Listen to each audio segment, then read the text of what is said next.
Hey guys, so today I wanted to show you the restoration of my vintage Coach Court bag. As you can see, she has definitely seen better days. The leather's in pretty good condition, but she is scratched up. There's some discoloration around the edges. But if we get on the inside of her, you'll see that she's not even black. I don't know why the owner wanted to paint that gorgeous camel color black, but they did, so here we are. Doesn't look like they had enough dye. Looks like they ran out and just decided not to finish the job since it was on the inside of the bag. As you can see, the pockets haven't been dyed either.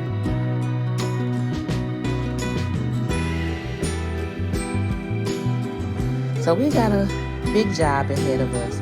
What I'm doing right now is using a lint roller to just try to get anything out that's stuck to the leather itself. I'm going to shake the bag out after rolling it, but just wanted to clean it on the inside as thoroughly as I could before moving on to the next step.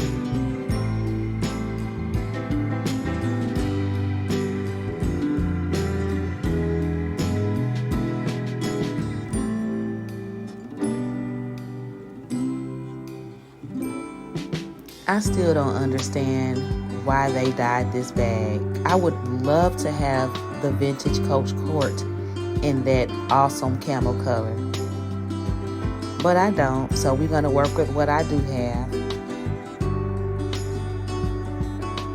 Looks like it's something in that pocket that needs to come out. So now that we've cleaned out the inside of the bag, I've shaken it out, we're going to go ahead and wash the bag.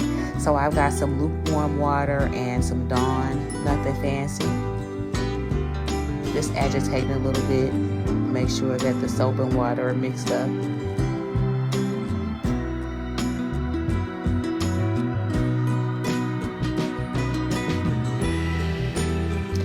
So we're gonna just submerge this entire bag and commence to clean it. I'm going to use my nail brush to do this, and I'm going to be firm with the strokes but gentle. The purpose is to clean this bag. I don't want to scratch it up, but I do want to clean it, so I am being kind of firm with my brush strokes.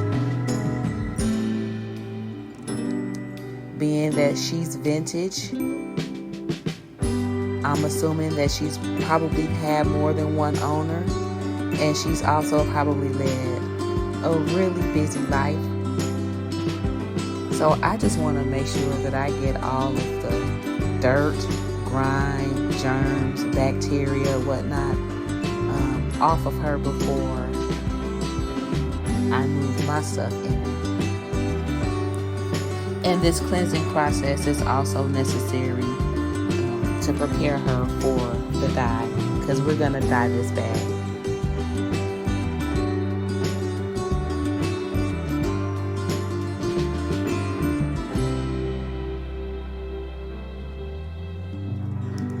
I noticed the inside, like the raw leather portion of the bag, the suede-like part, felt really slimy when it was wet. And I don't know if that's what it's supposed to feel like, or if there was actually a dirt or film on the bag. But yeah, it did have a slimy feeling to it. So I definitely made sure to get in there really good with my brush on the interior as well. And I brushed the smooth and the raw leather,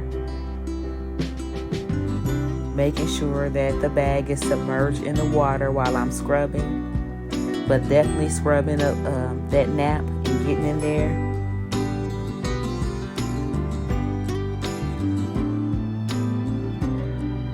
Still finding little particles of stuff in the bag.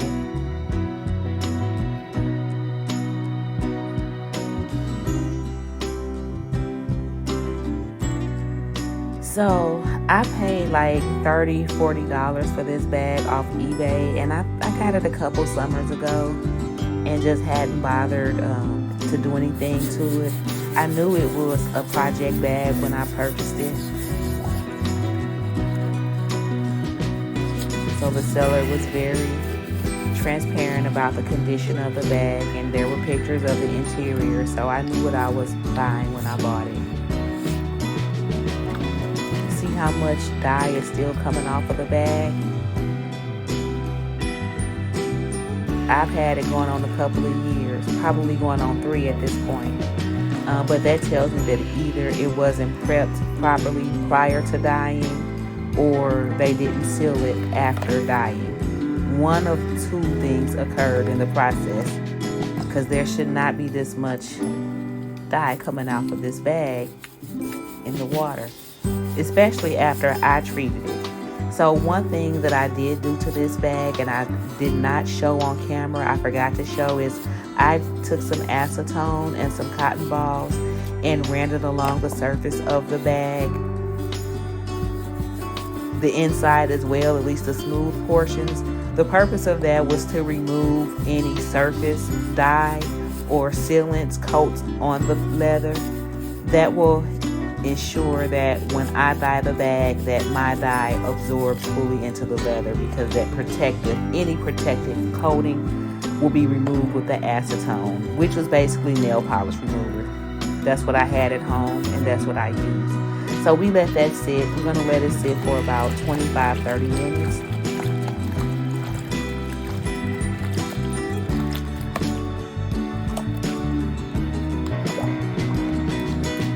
I don't know why I was still wearing a bracelet, and I had it on throughout the entire process. It didn't get damaged or dyed, but I don't know why I didn't take it off.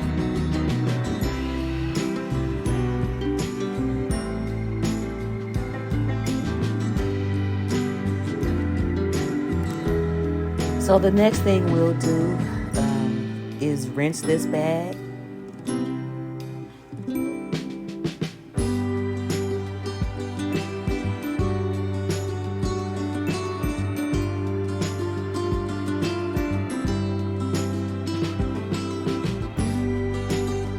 So I want to make sure that I rinse it out before I let it dry, just to remove any residue or soap. I don't want the bag to dry with any soap residue or anything that could dry out or damage the leather. So we're going to rinse it out real good, inside and out.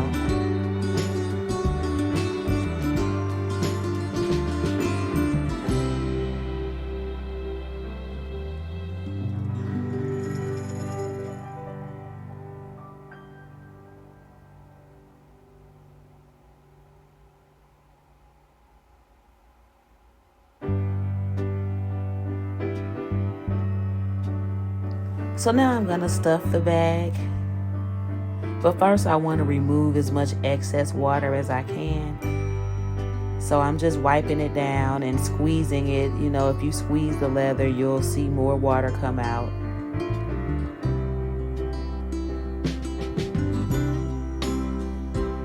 Dye's still rubbing off. Bag is still bleeding.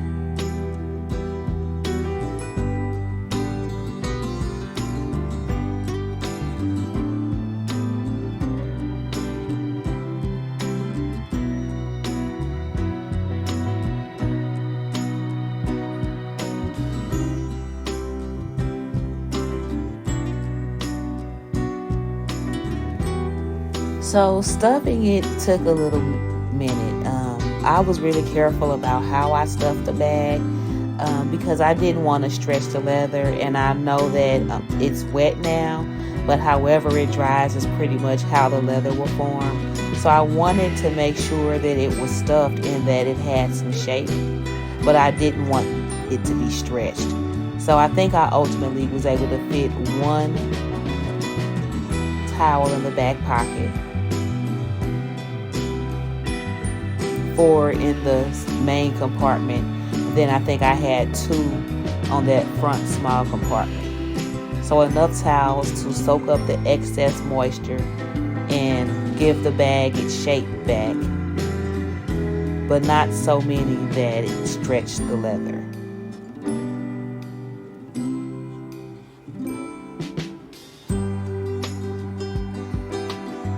So once I got her stuffed, I let it sit for 24 hours to dry. The next day, I took the towels out, and she was still slightly damp, which was a good thing, actually. Sometimes when you dye leather, when it's damp and not completely dry, it actually helps with the absorption. The dye absorbs more evenly. So I'm using the Feedling black leather dye for this particular project. And I've started on the inside of the bag since there were quite a few areas that had no dye. I wanted to make sure that we had enough dye to complete this bag.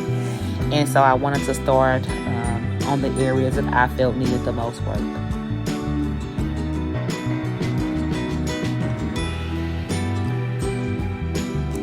I wasn't as careful on the inside of the bag with the dye because I know it's on the inside of the bag and it won't be visible. But I was mindful to not use too much just because I didn't want to waste it, and I don't want to run out.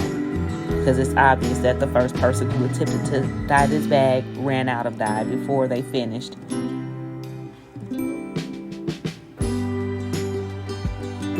It took a lot of extra elbow grease and creative angling to get inside of those inner pockets and really dye the interior, especially the raw leather parts. But I was able to make it happen eventually.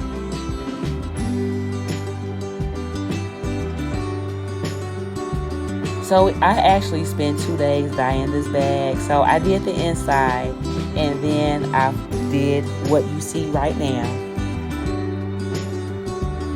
And then I let this side dry. And then I flipped it over and did the sides and the back.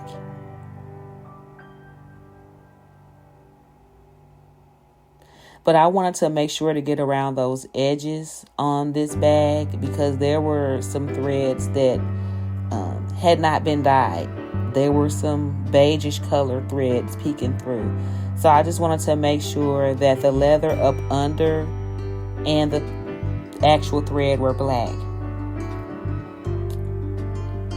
So the next day, I buffed.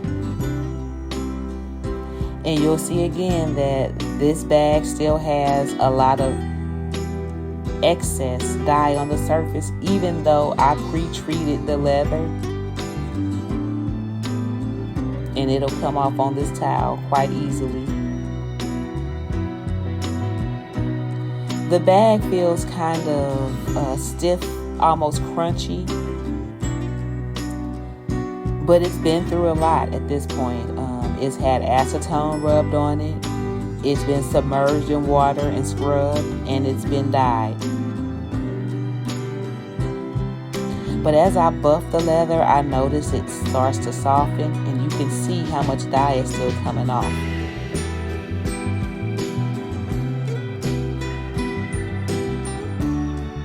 But the leather definitely starts to soften the more that I buff. It actually starts to also return to its original sheen.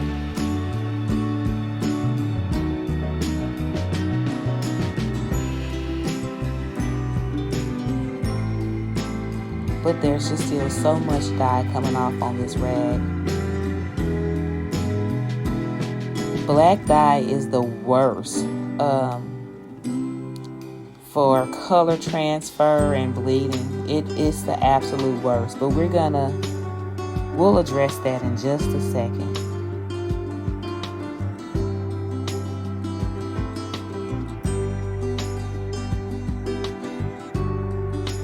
I probably spent a good 30-35 minutes brushing and buffing this bag because I wanted to get off as much of that surface layer of unabsorbed dye as possible before moving on to the next and final phase of this project.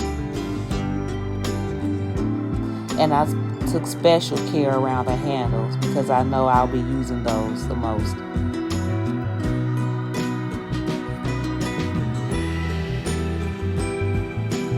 You probably won't be able to see that, but that's Saphir leather conditioner with mink oil. It's a really thick, really rich leather conditioner that I think is perfect for this type of project with everything that this bag has been through in the last couple of days. And I know it looks really waxy and greasy how it goes on, but you really have to trust the process. It won't look like this for very long.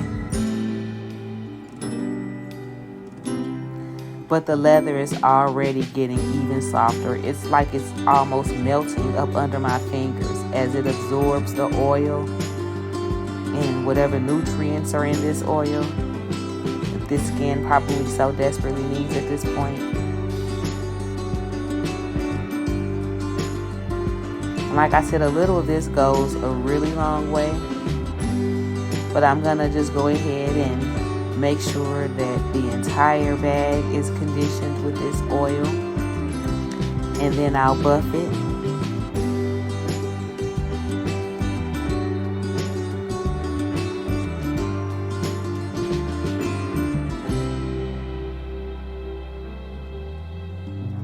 And like I said, I think this is the perfect leather conditioner for this type of leather and this type of project, but it is quite expensive.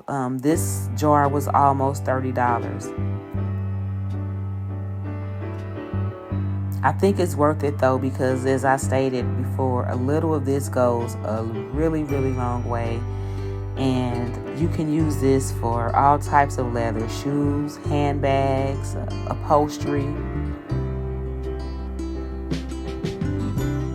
So this jar is gonna last a really long time. I wanted to make sure that I got on the inside too, because that leather was also treated and scrubbed and dyed. I won't bother with the raw leather, but the smooth leather on the inside will also get the leather conditioner. And we want to rub it in good and make sure that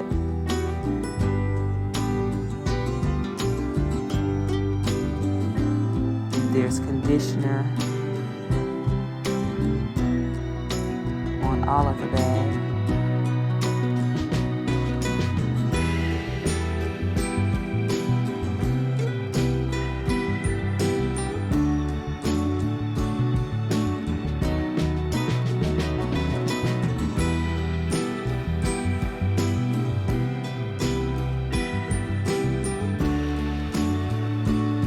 So now we're just getting the bottom of the bag together.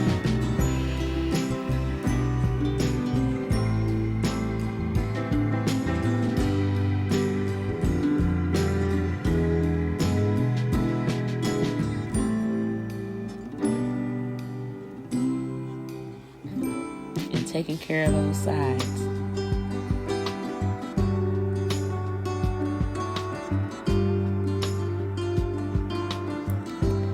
There was one spot on the piping on one of the sides where the leather was starting to peel. You couldn't see anything. It was just like a very thin layer of the leather was peeling. So it didn't expose what was up underneath the leather. So now I'm just brushing. And I didn't really like what the brush was doing. It wasn't really doing it for me. So after a while, I switched over to a towel to buff.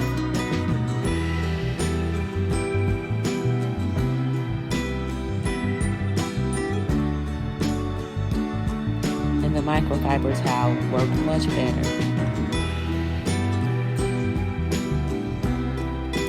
So I buffed it for about 20, maybe 15 minutes. And this was the day after. So I let the mink oil sit for 24 hours and came back to buff. Just thought I would let you guys know that.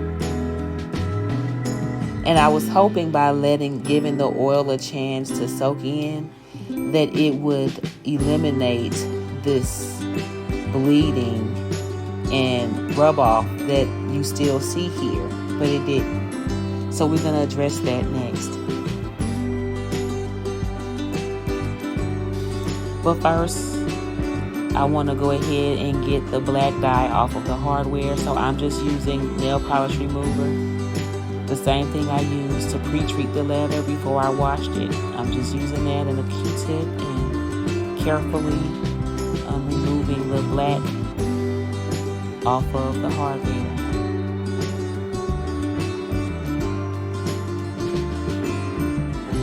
And I did the same thing on the other side.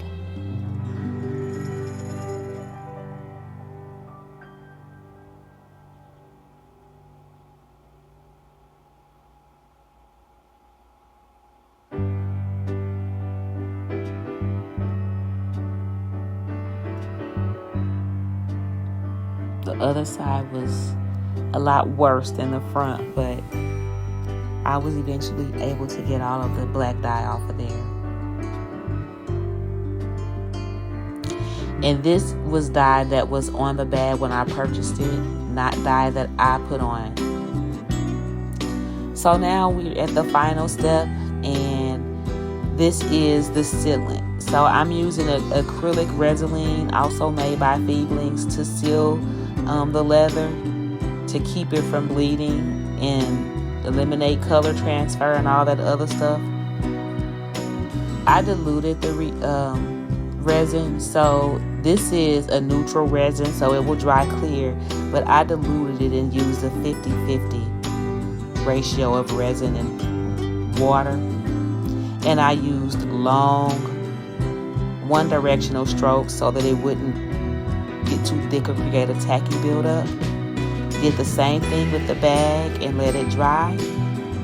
And this is the final result. So this is my restored vintage Coach Court bag. I hope you guys enjoyed this video. Thank you so much for stopping by.